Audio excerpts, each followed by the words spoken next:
Baba Saheb doctor Bhimrao Ambedkar की 135वीं जयंती पर पूर्व केंद्रीय मंत्री और सांसद अनुराग ठाकुर ने अपने संसदीय क्षेत्र के सुजानपुर विधानसभा क्षेत्र के कड़ियार में आयोजित कार्यक्रम में शिरकत की और बाबा साहब के चित्र पर पुष्पांजलि अर्पित की और जनता से भीमराव अंबेडकर के दिखाए गए मार्ग पर चलने का आह्वान किया। सांसद अनुराग ठाकुर ने कहा कि प्रधानमंत्री मोदी के नेतृत्व में केंद्र सरकार बाबा साहब के सपनों को साकार करने पर कार्य कर रही है। उन्होंने कहा कि कांग्रेस पार्टी ने केवल बाबा साहब को सम्मान करने का कोई काम नहीं किया, बल्कि उनके खिलाफ चुनाव में प्रत्याशी खड़ा किया और हराने का काम किया। उन्होंने कहा कि राहुल गांधी, लालू प्रसाद यादव सहित विपक्ष के नेताओं ने बाबा साहब का अपमान करने का काम किया। उन्होंने तंज कसते हुए कहा कि राहुल गांधी जिस संविधान की कॉपी लेकर चलते हैं, उस सबसे अधिक अपमान करने का काम नेहरू और इंदिरा गांधी के समय में हुआ था।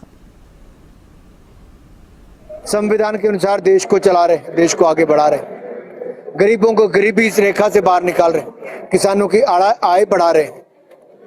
वही कांग्रेस दूसरी ओर लालू जी बैठते हैं तो अपने पांव के आगे अंबेडकर जी की फोटो रखते हैं, राहुल जी बैठते हैं तो चरणों के आगे जाके उनकी फोटो को नीचे रखा जाता है।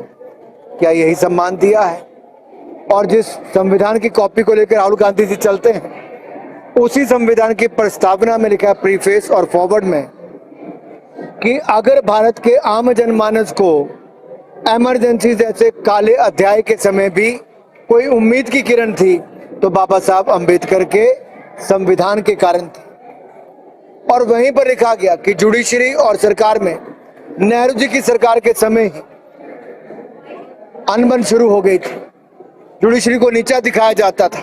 इंदिरा गांधी जी ने तो संविधान की आत्मा को ही निकाल दिया था, पूरा संविधान ही बदल दिया।